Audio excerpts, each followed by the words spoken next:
Boa tarde, você que nos acompanha aqui na 90.5. Chegou quinta-feira e você já sabe, é hora de colocar a política em dia.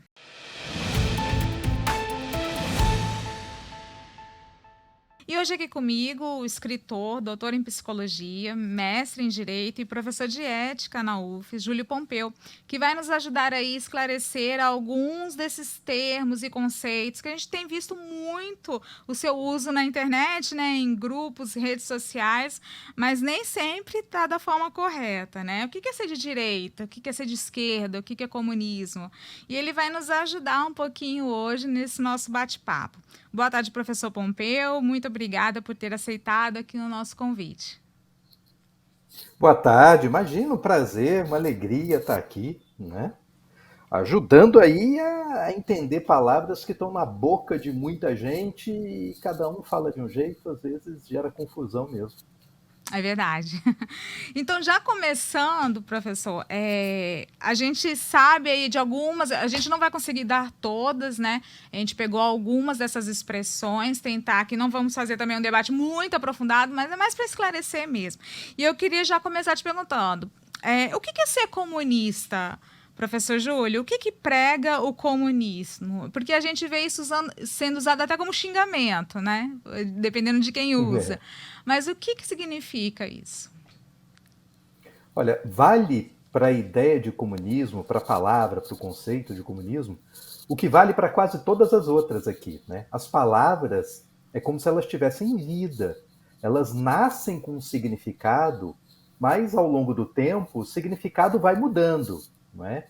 Então, quando nasceu, ela vem do pensamento de Karl Marx, que era um economista, em que, para resumir a ideia, é mais ou menos a seguinte: ele olhou e disse: olha, os grandes problemas da sociedade têm a ver com o modo de como a gente organiza o trabalho, né? De como a gente trabalha, de como o mundo do trabalho está organizado e como a riqueza produzida pelo trabalho ela é distribuída. De que maneira? No trabalho tem duas pessoas, né? Tem o que é dono do meio de produção. O que é isso? É o dono da fábrica, né? É o dono da empresa. E do outro lado tem a pessoa que trabalha. Tem gente que empresta a força de trabalho. O que se ganha com esse trabalho? Né? Uma parte vai para o dono, outra parte vai para quem trabalha. Marx é um autor do século XIX. No século XIX, ele olhou e disse mais ou menos o seguinte: olha, o que tem acontecido ano a ano é que cada vez mais o dono tem ficado com a parte maior e o trabalhador com menos. E assim, a condição do trabalhador no século XIX era muito pior do que hoje. Não existia essa coisa de lei trabalhista, limite de horário, jornada de trabalho, não tinha nada disso. Salário mínimo, enfim, era exploração brava mesmo. Então ele dizia: olha, isso é insustentável. Vai chegar uma hora, né, em que esse jogo vai virar, porque o trabalhador que está ali, ele está cada vez trabalhando mais e ganhando menos. Vai chegar uma hora que esse cara vai estar trabalhando tanto e ganhando tão pouco que ele vai se olhar no espelho e dizer assim: cara, eu não tenho nada a perder, né? E vai virar a mesa, porque para a economia funcionar, o importante é quem está ali trabalhando, fazendo acontecer. O dono é descartável. E isso poderia virar um modelo de organização social, que ele chamou de comunismo, que é um tipo de Estado, né? Uma organização social em que você não tem a propriedade privada dos meios de produção. Tem fábrica, mas não tem dono da fábrica. Tudo pertence ao Estado. Mas para chegar no comunismo, tem o socialismo. É uma fase intermediária, que é quando essa massa de trabalhadores começa a se empoderar mais da renda. Na verdade, na obra do Marx, o que ele chamava de socialismo tem mais a ver com você criar uma rede de proteção para o trabalhador, com regras para o trabalho, limite ao trabalho, né, como uma etapa intermediária para você chegar no que seria para ele o ideal, que era a sociedade comunista, onde não haveria mais donos de grandes empresas, os donos do chamado capital. Só teria trabalhadores e tudo, todo ganho seria dividido, seria distribuído entre as pessoas. Então, isso é a origem da ideia, né? Uhum. Ao longo do tempo, foi virando a ideia de que socialista é aquele que, no campo do trabalho, ele pensa a proteção do trabalhador, que a sociedade e o Estado devem criar meios de proteção do trabalho, de proteção de grupos sociais excluídos, ou seja, que o Estado ele tem um papel ativo na organização da sociedade, não é? Em contraponto com modelos que são liberais, né?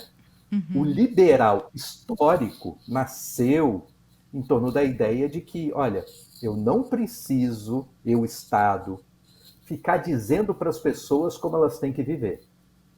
Se houver liberdade, essa liberdade, as pessoas exercendo a sua liberdade, acabará, por fim, por gerar uma sociedade boa.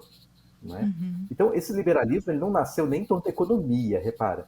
Ele nasceu em torno da política mesmo, que eu tenho que garantir a liberdade política das pessoas, liberdade de pensar, liberdade de se expressar livremente, liberdade de poder escolher para quem vai trabalhar, ou seja, não ter trabalho escravo. Então, são essas liberdades políticas. Isso garantiria uma boa sociedade.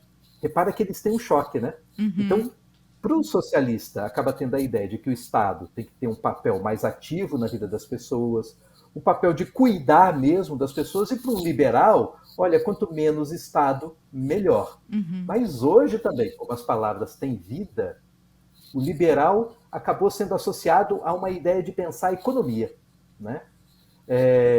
Olha, tanto é que as pessoas dizem, né? Eu sou liberal na economia, mas conservador nos costumes. Quer dizer, A gente vai chegar nessa palavra também. Para a ideia clássica isso não faz sentido, você entendeu? Então, para a ideia clássica liberal, você cultua a liberdade como base das relações sociais em tudo quanto é área. Mas hoje a gente associa mais, né, a ideia de liberalismo à economia, e é o sujeito que acha que o Estado não deve nem regulamentar o funcionamento da economia. Não deve nem ter regra de mercado. Isso os mais radicais. Né? O que, na verdade, eles defendem é algo que tempos atrás era chamado de anarquia econômica. Não ter imposto, não ter Estado, não ter estatal, tudo que é Estado sai fora, deixa que o mercado se resolve sozinho, vai criando formas aí de se autorregulamentar, deixa que a galera que resolve por conta própria, que está tudo certo, não vem Estado aqui meter o bedelho, não. Então, a maior tensão política está nesses dois modelos, né? Estado mais forte, mais Estado, menos Estado. Né? Professor, o senhor já citou um pouquinho do socialismo. Qual que seria a principal diferença entre comunismo e socialismo? O comunismo, naquela ideia, vamos dizer assim, o último estágio do que, para o Marx, lá atrás, né, século XIX, seria uma evolução. Né? Então, o comunismo é uma sociedade que tem um Estado muito forte e não existe a propriedade privada dos meios de produção. Então, tudo aquilo através do qual as pessoas produzem riqueza, a fábrica, a fazenda, nada disso tem dono. Tudo pertence ao Estado. Não é? E o Estado controla tudo e tudo que é produzido pelo trabalho é distribuído igualmente entre os trabalhadores. O socialismo é um estágio intermediário, em que o Estado não é dono de tudo, pode ter a propriedade privada, pode ter dono de fazenda, pode ter dono de fábrica. Agora, você que é dono não pode também explorar o trabalho sem mais nem menos. Tem que ter regra. Regras que vão limitar o trabalho, a quantidade de trabalho, o quanto cada trabalhador ganha, como cada trabalhador deve ser tratado, o quanto de imposto vai pagar, até mesmo taxação de grandes fortunas. Né? É uma ideia socialista, é uma ideia de criar formas para distribuir a renda em que o Estado tem um papel importante para evitar justamente esse desequilíbrio entre aqueles que são donos de um meio de produção que enriquecem e um trabalhador que pode, com uma economia crescendo, empobrecer. Né? O que, aliás, é o que tem acontecido no mundo, né? Segundo o FMI. O mundo, nos últimos 40 anos, viu crescimento econômico, mas em vários países ocidentais esse crescimento não virou aumento de renda do trabalhador. Né? Virou mesmo concentração de renda, criação de grandes grupos econômicos, enfim, é meio que é um cenário muito parecido nesse aspecto com aquele em que o Marx, lá atrás, né, analisava na Inglaterra. Uhum. Professor, algum dia o Brasil foi comunista ou socialista? Bom, comunista mesmo, a rigor, talvez país nenhum no mundo, né? Ninguém chegou lá, né? País nenhum, e alguns se esforçaram, né? A União Soviética se esforçou, a Venezuela deu um passo nessa direção quando estatizou várias empresas, né? Assim, tem um dono, ó, agora não é sua mais, é minha, né? Saiu estatizando muita coisa, mas não estatizou a economia inteira. Na verdade, essa coisa, assim, o comunismo e tal, ninguém nunca chegou perto disso. E, em termos históricos, encontrou um problema, que o processo requer um Estado cada vez mais forte, cada vez mais presente na vida de todo mundo. E boa parte desse comunismo não acontece porque o Estado acaba se tornando autoritário. Né? Os nossos modelos históricos tornaram-se autoritários e aí começa a vir pressão social, ele não se sustenta por muito tempo. Não é? Agora, A ideia, socialismo se eu só te você perguntar, tem dentro de democracias, né? a ideia do comunismo está intrinsecamente ligada com a questão do autoritarismo? Bom, em termos teóricos, não, né? Quer dizer, quando você olha no manual de instruções, né? Uhum. Como verá um país comunista, a parte do autoritarismo não entra lá. Mas em Mas termos práticos? entre o problema é que esse manual, quem bota em práticas é gente, né? E gente já viu, né? É, não tem um ditado que diz: dê poder ou dinheiro para a pessoa que você vê quem ela realmente é, né? Quer dizer, porque com poder demais, quem é que te controla, né? Você acaba criando um Estado muito poderoso que controla tudo. E aí quem é que impõe limite a esse Estado? Né? Quem é que consegue limitar esse Estado? A própria população não consegue. Então eles acabaram descambando para modelos históricos autoritários, né? De grupos que, quando começam a controlar o poder desse Estado, não saem de lá nunca mais, né? E por aí vai. E fora o problema econômico, né? Os modelos históricos também, que tentaram criar um Estado comunista, eles falharam em termos econômicos. Eles não foram tão eficientes em termos econômicos para garantir até mesmo a subsistência básica da população. Né? Então você pega a China é um baita exemplo, né? Porque a China ela tem um projeto comunista de nação, mas em determinado momento ela muda o jogo e diz, olha, vamos começar a liberar aqui, vai ter propriedade privada, inclusive o Estado fomenta a criação de empresas, fomenta o crescimento dessas empresas e tornou-se uma economia poderosíssima. Agora, com partido único, sem liberdade política. Não é? Manteve o aspecto de um autoritarismo político, mas ao mesmo tempo com abertura econômica. Se, professor, agora uma pergunta mais política. Se nunca teve comunismo, há muito essa discussão sobre uma ameaça de um comunismo. O senhor acha que esse suposto medo de um comunismo aqui no país virou um ativo político aí que já vem de geração em geração e que acaba gerando votos, assim, a cada eleição vem a mesma questão e gera votos, e na próxima eleição a mesma coisa? Nunca houve comunismo, como também nunca houve bicho-papão, né? Mas o bicho-papão é muito eficiente para botar medo em criança. Né? Na política, tem dois fatores que juntam gente. Né? Porque o que é política, no final das contas? É muita gente junta numa mesma direção, com o mesmo propósito. Então, como é que eu junto gente? O primeiro é óbvio, é fazer muita gente acreditar por muito tempo num propósito, né? Num mesmo propósito.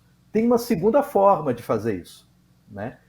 Que é fazendo muita gente se unir por medo de alguma coisa, né? Ou eu junto gente, porque todo mundo está olhando para a mesma direção, querendo a mesma coisa, ou eu junto gente porque está todo mundo querendo fugir da mesma coisa.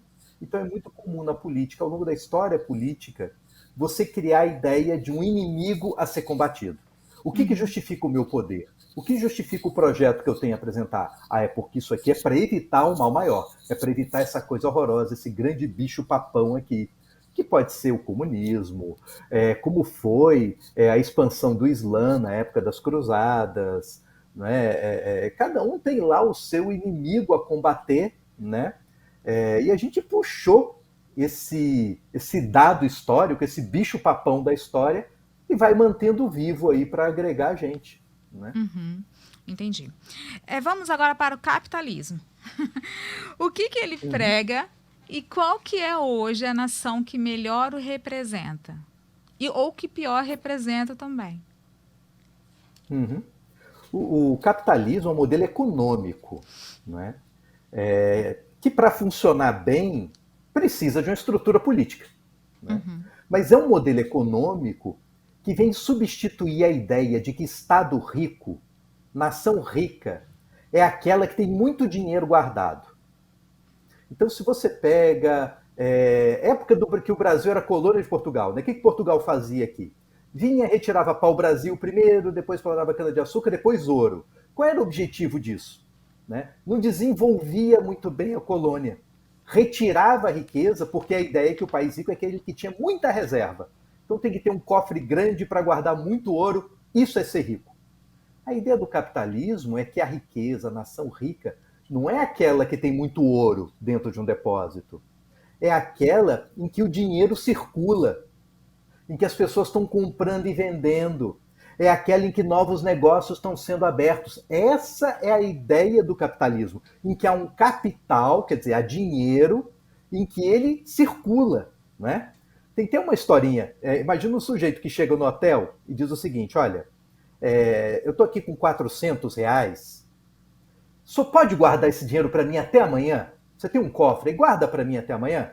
Amanhã eu volto aqui, pego, claro, eu guardo, e o dono do hotel pega e guarda o dinheiro. Aí ele pensa assim: olha, amanhã eu vou receber um pagamento, mas eu estou devendo para o açougueiro R$ 400. Eu vou pegar esse dinheiro que o sujeito me depositou aqui e vou pagar essa dívida que eu tenho com o açougueiro. Aí paga. O açougueiro, quando recebe o dinheiro, falou: poxa, que bom, eu recebi esse dinheiro, eu vou ter que pagar agora esse dinheiro aqui para um outro cara que eu estou devendo, e paga os 400. E essa pessoa que recebe o pagamento do açougueiro que estava devendo, ele chega e diz: opa, mas justamente um dia antes de eu ter que pagar o dono do hotel para quem eu estou devendo R$ 400. E vai de volta para o hotel os mesmos R$ 400. E uhum. entrega para o dono do hotel dizendo: está aqui, paguei a minha dívida. E logo depois a pessoa que deixou o dinheiro originalmente com o dono do hotel volta: rapaz, mudei de ideia, você tem como devolver os meus 400 agora? Claro, ele vai e devolve. Repara o que aconteceu nessa história. São as mesmas notas circulando, são os mesmos R$ 400, mas gerando relações econômicas diversas, resolvendo o problema da dívida de um monte de gente. Então, o dinheiro funciona quando ele circula, não é quando ele fica parado dentro de um cofre. De que adianta ser rico para sentar em cima do cofre do tio Patinhas, não tinha aquele do desenho animado, cheio de Sim. moeda, né? Então, essa é a ideia do capitalismo, em que o bom modelo econômico é esse que faz o dinheiro circular, porque é a circulação que gera a verdadeira riqueza econômica. Né? Uhum. Então, isso aí, para que isso funcione, para que o dinheiro possa circular, né, eu preciso de um modelo político e também jurídico que me dê garantias de que isso aí vai funcionar. Quando o dinheiro é guardado no cofre, o que me dá segurança é a porta do cofre ser resistente. Ser difícil de abrir, só eu ter a senha. Aí eu estou tranquilo. Agora, como o dinheiro está circulando, eu preciso ter leis que me protejam. Leis que garantam que o credor possa cobrar a dívida do devedor. Uhum. Né? Leis que garantam que o meu dinheiro, que não está aqui na minha mão, vai ser respeitado. E é preciso também, para que as pessoas se sintam incentivadas a investir, uma segurança jurídica e um modelo político garantido pela lei e pela democracia. Não existe capitalismo sem democracia. Né? Você pode ter um regime que tenha donos de empresa, mas sem democracia não. E por que a democracia é importante para o capitalismo? Porque na democracia, o jogo de substituição do poder ele é feito a partir de regras. Né? Uma regra em que todo mundo participa na eleição.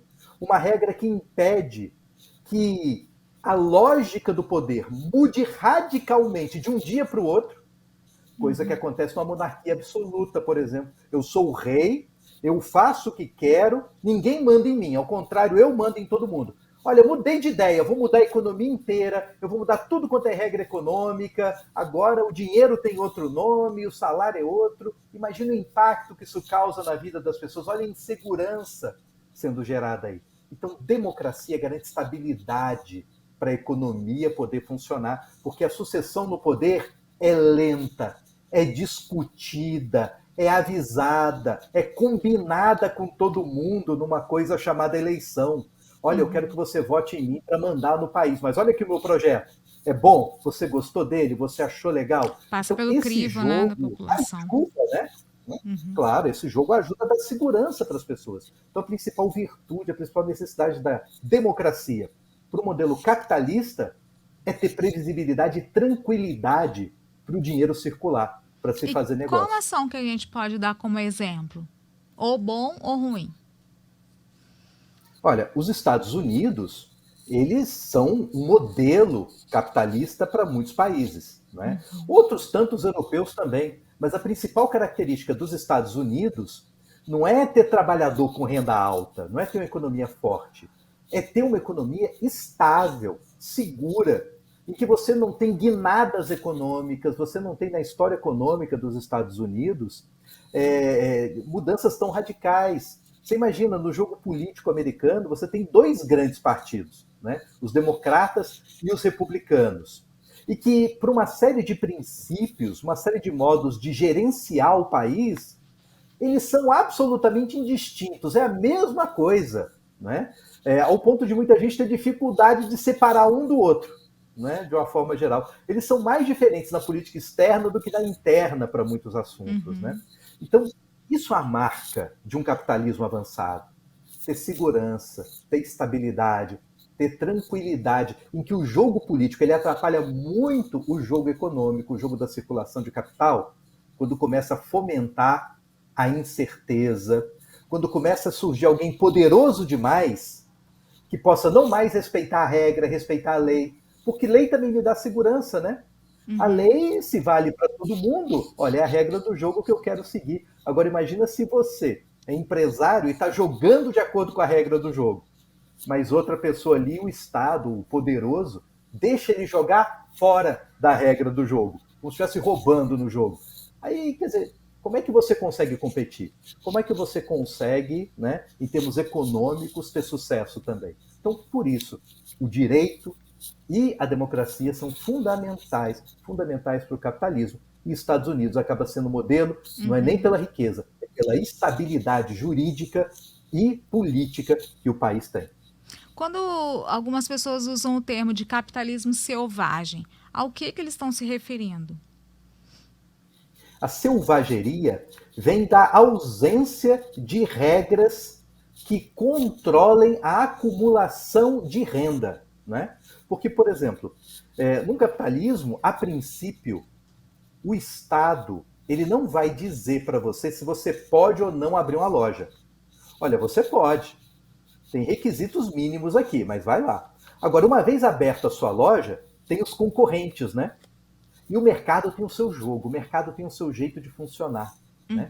Eu lembro era um mercadinho em Brasília, que ele ficava entre dois grandes supermercados, né? E um amigo que mora em Brasília, ele comenta que ele consumia muito um determinado tipo de iogurte. E ele gostava de ir nesse mercadinho porque era o dono que atendia e ele achava o dono gente boa. Eu não vou no grande mercado, eu vou no pequenininho. Aí ele passou aí e não tinha mais o iogurte que ele tanto gostava, né? Aí falou com o dono, rapaz, eu não estou mais encontrando aquele iogurte. O que é? Você não está pedindo? Ele falou, não, eu tento. Mas é o seguinte, tá vendo os dois grandes aqui que ficam do lado do outro? Eles viram para o fornecedor e dizem o seguinte, se você vendeu o iogurte para aquele mercadinho ali, eu não compro o seu iogurte. Eu quero exclusividade. Como o supermercado grandão vende muito mais, o fornecedor vai preferir, né, botar o produto dele naquele mercado e não no pequenininho. Essa é a selvageria do capitalismo. É quando um dono de capital não consegue se proteger de outro que tem mais dinheiro. O ideal para a economia crescer é quando esse jogo está equilibrado. Então, para evitar o Uhum. tal do capitalismo selvagem, existem certas regras. Por exemplo, para evitar monopólio, não é? Lembra aqui no estado, quando teve o caso da venda da Garoto, né? A Uhum. Nestlé comprando Garoto, uma grande indústria, um grande produtor de chocolate nacional, Nestlé é outro. Olha, se vira um grupo só, começa a surgir um monopólio em torno do chocolate, que é E ruim acaba para o com a país, porque concorrência, você né? pode, não é? E aí você tem um órgão, né, do Estado, o CAD, que é um órgão que existe justamente para evitar isso. Então são regras que existem para evitar o capitalismo selvagem. Tem que ter regra para proteger um dono de capital do outro, um capitalista do outro. Professor, a última pergunta antes da gente encerrar o primeiro bloco, vou fazer duas perguntas em uma. Não sei se você vai conseguir explicar assim tão rápido, mas é algo que a gente vê muitas pessoas falando, que é sobre fascismo e chamar outras pessoas de fascista. Queria que o senhor falasse aí rapidamente desse conceito, o que é ser fascista, e se é verdade que alguém pode ser preso se chamar outra pessoa de fascista se a pessoa não for. O que acontece, né? O fascismo foi um movimento autoritário, né? Um movimento muito violento que surge na Itália, né? Muito parecido com o nazismo na Alemanha, o fascismo na Itália, né? O fascismo pressupõe que as pessoas não são iguais, que algumas pessoas são, por natureza, diferentes das outras, e por isso mais inteligentes, mais dignas, melhores e mais merecedoras de favores sociais do que outras, não é?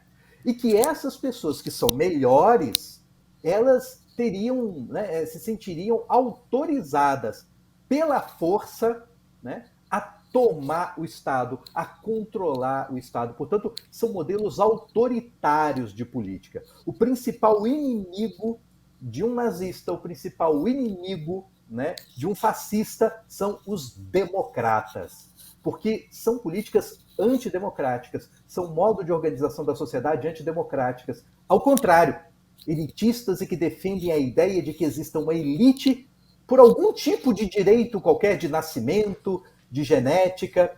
Repara, Uhum. são ideias aí que vinham sendo alimentadas desde o século XIX e muito inspiradas na descoberta da genética, né? Olha os nazistas, por exemplo, que falavam no ariano, né? O que seria o ariano? O europeu original. Todo o resto é mistura. Mas aquele europeu original, ele seria mais inteligente, mais bonito, melhor em tudo. E se tem gente que não é boa na sociedade, é porque tem um gene ruim. Então, se você elimina essas pessoas, for o que fascistas e nazistas tentaram fazer na Segunda Guerra, né? Se eu elimino essas pessoas, numa prática que é chamada de eugenia, não é? Uhum. Você está purificando a raça humana, não é? Então, são essas ideias que nasceram ali, que tiveram um auge, é, que tiveram um auge no século. Você viu que teve aqui Nós tivemos uma visita, né? que tiveram um auge no século XX, que levou à Segunda Guerra, mas cujo fantasma está por aqui ainda, né? Então, de uma forma geral, esses movimentos autoritários, eles defendem a ideia de que a sociedade não é para todo mundo, né? Uhum. Aqui no nosso caso, repara como a gente fala, o homem de bem, né? Tem um homem de bem e um homem de mal. É como se houvesse uma ideia de um bem e um mal na sociedade, por Uhum. natureza. Não existem atitudes más e atitudes boas, né? Deixa de ser uma questão de atitude, passa a ser uma questão de natureza, né? Aos homens bons tudo, aos homens maus nada. Isso é a lógica do fascismo, né? Em que as pessoas teriam umas mais direito do que as outras, direito a direitos, né? Do que as outras. E aqui no Brasil nós temos regras, nós temos lei que tipificam mesmo você fazer apologia ao nazismo, você fazer. Porque o nazismo foi um grande crime, né? Eu lembro Uhum. que teve num blog desses de entrevistas, né? O entrevistador ele disse: não, eu acho que para defender a liberdade de expressão, né? Acho que as Uhum. pessoas poderiam sim defender o nazismo e até ter um partido. Olha o perigo disso, porque o que é um partido, né? Um partido é gente junta para realizar um propósito. E qual é o propósito final do nazismo? É exterminar quem não é ariano. Então é a mesma coisa que dizer que as pessoas teriam o direito de se juntar para matar as outras, de se juntar para excluir da sociedade, excluir do jogo, excluir dos direitos, excluir do respeito e da dignidade um monte de gente. Como isso é uma atitude antissocial, porque ela divide, segrega, desagrega, desestrutura a sociedade, a nossa lei reprime. A nossa lei trata isso como crime. Né? Agora, chamar alguém chamar alguém de fascista, por si só, seria crime de difamação. Né? Eu estou difamando. Né? Porque na nossa lei penal é crime você atribuir falsamente a alguém a prática de um crime, também é crime você difamar, né? Quer dizer, você falar da pessoa alguma coisa que dá a ela má fama, né? Que queima o filme dela, em bom português, e é crime até xingar, até ofender com palavras, né? Que é a injúria. Então, dependendo de como for o jogo, essa palavra pode ser usada para difamar falsamente uma pessoa. E aí, nesse caso, sim, é crime. Agora, só falar, não é. Agora, defender, querer montar um Estado fascista, aí de fato é criminoso. Né? Você querer montar um Estado nazista, isso é criminoso. Né? Porque isso é a mesma coisa que você chegar e dizer, eu quero me juntar para matar uma galera aí. Né? Não pode. Ok, bom, nós estamos falando com o professor e escritor Júlio Pompeu. Ele está esclarecendo aí muitos termos e conceitos que muita gente usa hoje, né, em rede social e até mesmo para definir, né, o seu lado aí na política. Nós vamos para um rápido intervalo, mas não sai daí que é rapidinho.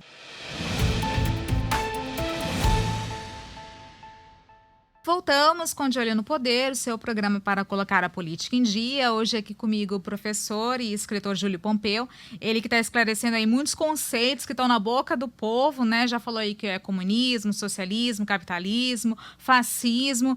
E nós vamos continuar nessa pegada aí falando sobre o que é ser de direita e de esquerda, professor Júlio. Eu sei que tem a divisão aí, o conceito clássico, mas eu queria que o senhor também trouxesse sobre a questão Brasil. O que é hoje ser de direita e de esquerda aqui no Brasil? É legal, porque esse é um exemplo da palavra que ao longo do tempo foi ganhando um significado completamente diferente e próprio, né? Então, hoje, basicamente, é o seguinte: se você é uma pessoa de direita, defende um modelo liberal de mercado, um liberalismo que para alguns tende a anarquia econômica mesmo, Estado para nada, o Estado não tem que se meter na economia, em absolutamente nada. Como diz a expressão, tem que sair do cangote do empresário, tem que acabar com a burocracia, um monte de coisa, reduzir imposto, menos Estado de uma forma geral. Né? E também tem uma pegada em termos de costumes, né? E que as pessoas vão dizer que faz parte da pauta de direita ser conservador nos costumes. Não é? E ser conservador nos costumes significa ter uma moral religiosa, não é? Ser contrário, em boa medida, à pauta LGBT. Isso vamos dizer assim, um pacote de direita completo. Né? E, enquanto isso, na esquerda, do outro lado, o que se defende é que o Estado tenha um papel ativo na distribuição de riqueza, e distribuição de riqueza você faz com programas sociais e também com imposto, né? Na cobrança de imposto, com programas sociais e regras para evitar a acumulação de riqueza excessiva, para evitar o capitalismo selvagem. E em termos de costumes, uma pauta que defende minorias, né? Minorias por questão racial, por questão econômica, por questão étnica, que é o caso da pauta indígena, e por questão também identitária, uma pauta LGBT. Né? Então, basicamente, é isso que separa os dois grupos hoje em dia, em termos de modelo econômico e de desenvolvimento social. E chama a atenção que, em alguns pontos, o fator econômico de ser de direita vai contra o conservadorismo, porque há muitas pautas dentro do conservadorismo que eles querem que o Estado tutele. Por exemplo, a questão do que vai ser ensinado ou não na sala de aula, tem isso também, né? Parece que é contraditório em algum momento. É totalmente contraditório. É por isso que essa ideia do liberalismo, como eu disse no primeiro bloco, quando nasce, não tem essa divisão, liberalismo econômico ou político. Para você ser liberal, tem que ser liberal nos dois. De que adianta eu liberar a economia e querer botar um monte de regra para todo o resto? né? Regra dentro da escola, regra de onde a igreja tem que funcionar ou deixar de funcionar, regra do que pode dizer e não pode dizer no jornal. Não funciona assim, né? Eu tenho regra para tudo, eu não tenho regra para nada, né? E é uma Mas característica só do o Brasil? engraçado, nada. Assim, quem disse que o ser humano tem que ser coerente? Você entendeu? A gente consegue se organizar com as nossas incoerências, vale para o indivíduo, vale para a sociedade também, né? Mas o Uhum. engraçado é que, para nós aqui, em termos históricos, não é coisa só de agora, não, faz tempo isso. Nem na área econômica, os nossos liberais acabam sendo tão liberais assim, porque é o seguinte: na hora da concorrência, na hora do lucro, aí é liberal raiz. Mas na hora do investimento, cadê o Estado que não me dá subsídio? Cadê o Estado que não me ajuda reduzindo imposto para eu trabalhar? Cadê o Estado que não me dá ajuda para eu instalar a fábrica aqui? Aí não é mais, entendeu? Aí não é mais liberal, aí é desenvolvimentista. Eu quero o Estado alavancando o desenvolvimento econômico. E esse é o É. modelo de todos eles, o que a gente vê historicamente no Brasil, e é muito ruim, né? Porque você está socializando, na prática, o risco do negócio, o investimento do negócio. Mas não socializa o lucro, né? O lucro fica privado. Interessante, né? Né? Professor, algo que eu percebi nessa campanha eleitoral é que muitos candidatos estão fazendo questão de frisar que são conservadores. Tá na moda ser conservador? É engraçado, tá na moda, né? Mas há pouco tempo atrás, e pouco tempo assim, né? Quando a gente vai ficando velho, o pouco tempo você sabe que muda, né? O pouco Ah, tempo pra gente não é um tempão sei, pro ainda jovem, não né? fiquei velha. Pois é, um dia você vai levar tempo ainda, mas você vai descobrir como é que é, né? Mas é o seguinte, se você olha coisa de, não sei muito tempo não, coisa de 15, 20 anos atrás, todo mundo era de esquerda. Você lembra dessa? Todo mundo, Uhum, tinha ninguém de direita nesse país. Campo político, eu sou de esquerda, centro-esquerda, né? Assim, o cara que era de direita era centro-esquerda. Todo mundo estava à esquerda, né? Porque a moda era essa, né? uhum. Isso parecia o aceitável socialmente, o correto socialmente. O jogo virou, o jogo se inverteu. E aí um monte de gente sai dizendo que é de direita. Mas se você para e começa a perguntar, se é de direita? Mas no que você acredita então? Né? Eu acredito. Quando o cara vai falando das crenças nele, né? Vamos pegar um exemplo de saúde, né? O que você acha? Que a pessoa tem que ter um tratamento de acordo com o dinheiro que tem para pagar o tratamento, ou a pessoa tem que ter um tratamento de acordo com a doença que tem, né? O que tem que ser importante? Não, acho que a pessoa tem que ser tratada de acordo com a doença. E se não tiver dinheiro? O Estado tem que pagar. Então você não é tão, entendeu? Então você não é tão de direita assim, É. né? Você não é tão liberal econômico assim. Né? Não, Uhum, eu insisto, porque é o que está na moda, né? uhum. Isso tornou-se o rótulo que permite você se socializar com um monte de gente, né? Que está aí dentro do seu grupo, né? Hoje, então, E queima o aparece em filme pesquisa, não né? ser conservador, vamos colocar assim. Queima o filme. E é um grupo que divide em termos etários na sociedade. Né? Se você chega para os mais jovens, aí dizer que é de direita queima filme, né? Agora, se você chega para os mais velhos, você dizer que é de esquerda queima filme. Então, é o modelo de como a nossa sociedade está dividida. Né? Entendi. Dividida por rótulos, e não propriamente por ideias e projetos, o que é o mais curioso. Mas olhando para o fato mesmo, a gente pode dizer que o brasileiro, ou para a nossa realidade aqui, o capixaba, ele é mais conservador, em sua maioria, ele é mais conservador ou não? Olha, depende muito do grupo social, né? Uhum. Então, ele é mais conservador nos costumes. Agora, o modo do conservadorismo nos costumes não quer dizer necessariamente ser raivoso na defesa do conservadorismo. Porque o que é o seguinte? Como é que eu posso ser conservador? Né? Conservador de uma forma geral. Conservador é aquele que quer conservar alguma coisa. Né? É alguém que quer que alguma coisa não mude. Né?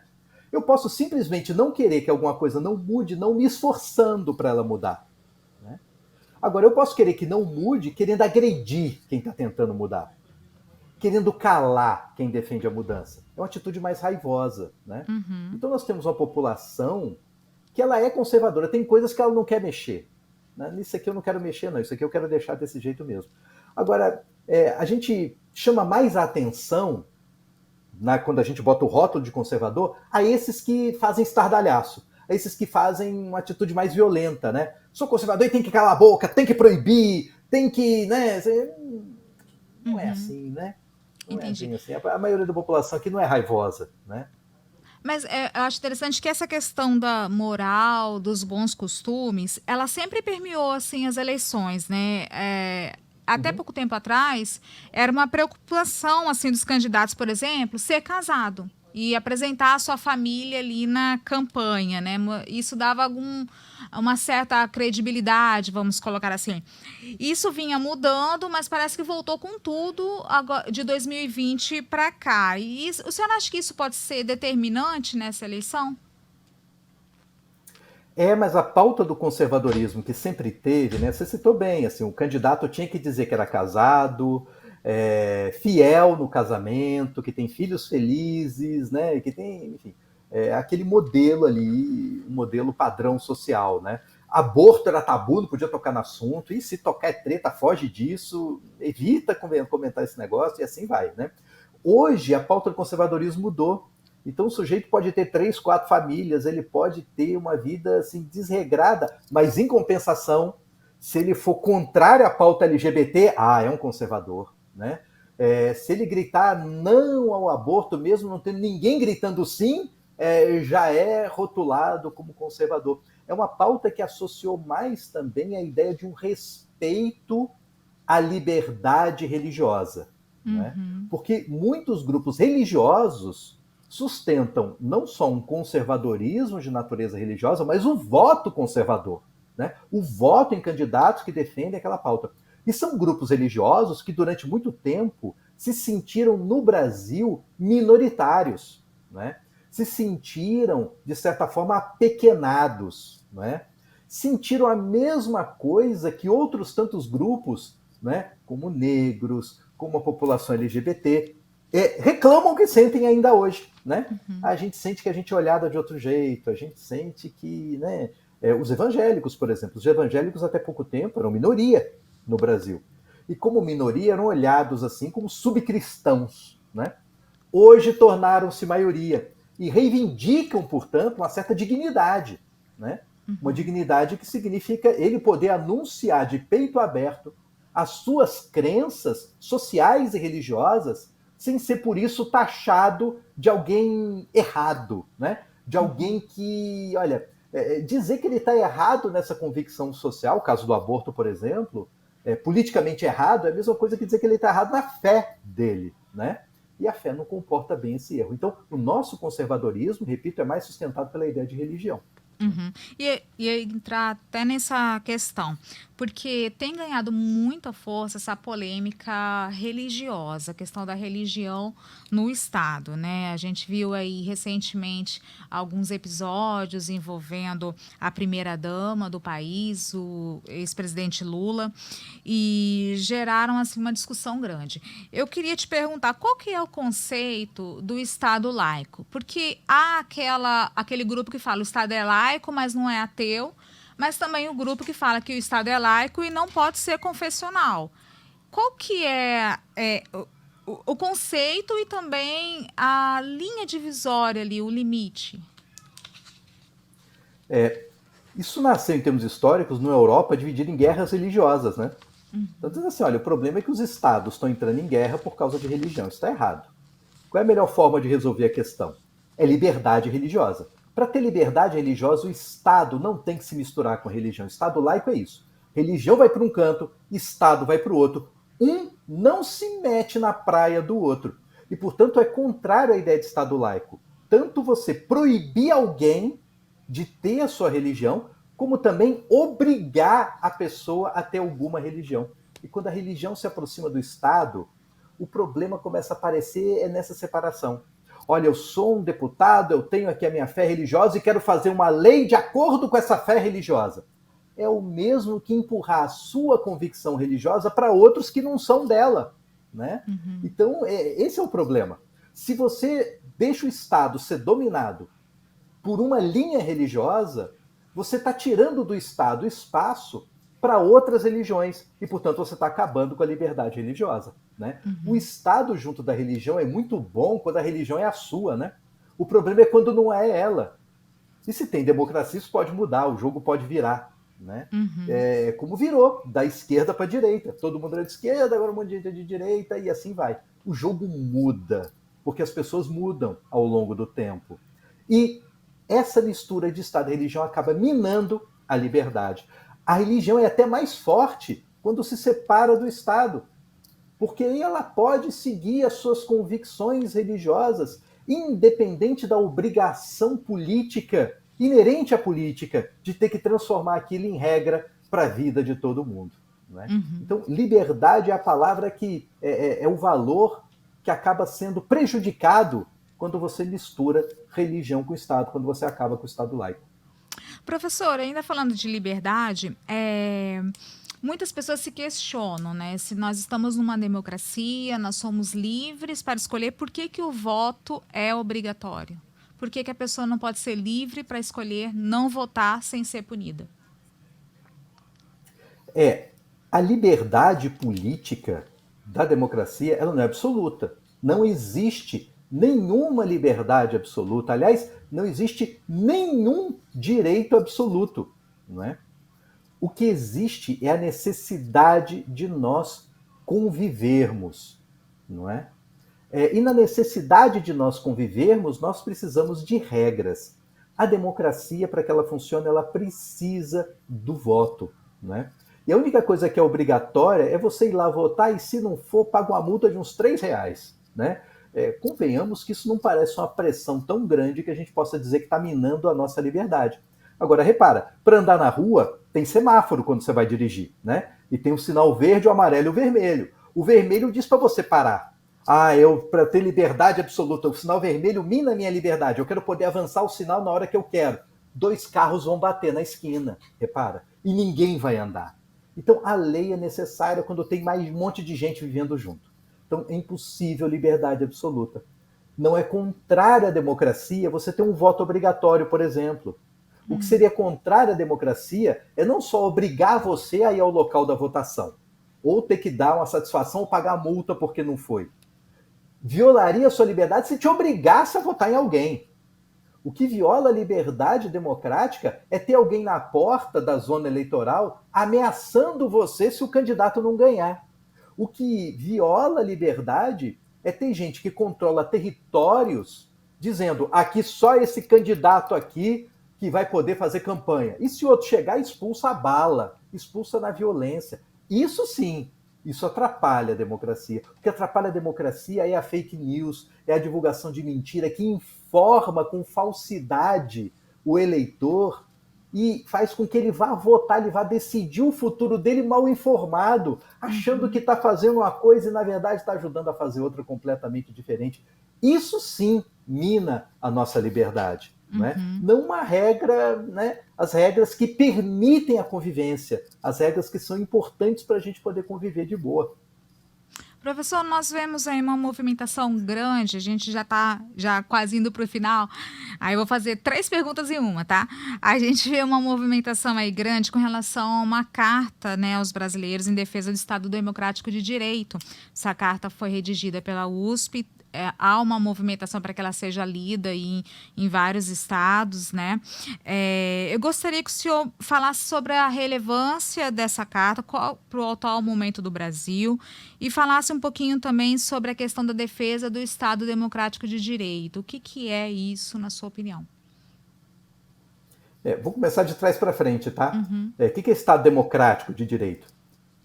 Quando você tem uma monarquia, quem manda é o rei, né? Quando você tem um Estado democrático de direito, quem manda é o direito. É uma coisa engraçada. Tem gente que acha que quem manda no Brasil é o presidente. Quem manda no Estado é o governador e no município é o prefeito. Não é, não. Quem manda nos entes federados é a Constituição. Todos eles, quando tomam posse, eles juram obedecer à Constituição.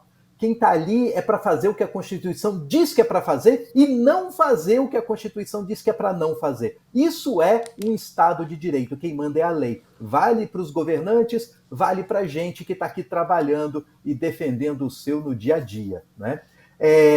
Quando alguém quer ficar acima da lei, está violando o Estado de direito. Estado de direito está diretamente ligado à democracia, porque do Estado de direito, a democracia é um sistema de alternância no poder. É um sistema que garante que todos possam dar pitaco sobre o que vai ser essa lei que todo mundo vai ter que obedecer, a Constituição no caso, e que também dá pitaco em quem vai ser a pessoa em quem a gente vai confiar para realizar essa Constituição, para obedecer essa Constituição.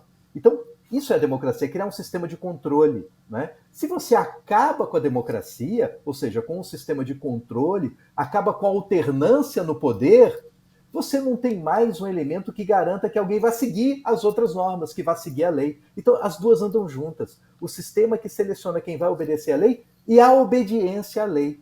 E interrupção da democracia com golpes de Estado eliminam os dois.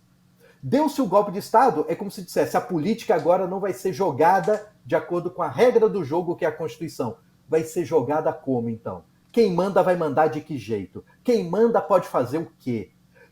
Qual é o direito que eu tenho contra o Estado? O policial ali tem o direito de só por não ir com a minha cara bater em mim? Ou isso está errado? Né? Como é que funciona? Né? Aquele que me deve dinheiro, eu posso cobrar dele? Ou se ele for amigo do poderoso, eu não posso cobrar? Qual é que vai ser a regra? Por quanto tempo quem manda vai ficar mandando? Tudo isso vira incerteza e passa a ser uma questão de força. Manda quem tem a força, manda quem tem arma, manda quem tem fuzil. Isso é o contrário do Estado de Direito. No Estado de Direito, manda quem tem direito, manda quem está do lado da lei, manda a lei. E essa carta de defesa da democracia, nesse momento da história em que democracia, não só aqui, mas em outros países do mundo, se vê ameaçada por uma série de fatores, tem um grupo social relevante que diga o óbvio, olha, a democracia é importante para o capitalismo, é importante para produzir riqueza, é importante para garantir a liberdade das pessoas. É importantíssimo esse movimento de gente lembrar desse valor e lembrar do necessário respeito à democracia para se manter um Estado de Direito. Professor, muito obrigada. A gente está chegando ao final. Gostaria de te agradecer sua disponibilidade de estar falando aqui com a gente nesse espaço. A gente tem que marcar um segundo, porque ficou muita coisa aí de fora, mas eu quero já te agradecer por Você esse. sabe que toda profissão tem seu cacuete, né? De professor é falar alto e falar muito. A desgraça, chama professor, o bicho sai falando, é um horror, né? Mas pelo menos espero que tenha ficado claro aí, apesar de ter ficado coisa de fora da pauta, né? A gente está em momento pré-treta, que é a época de eleição em que as coisas esquentam.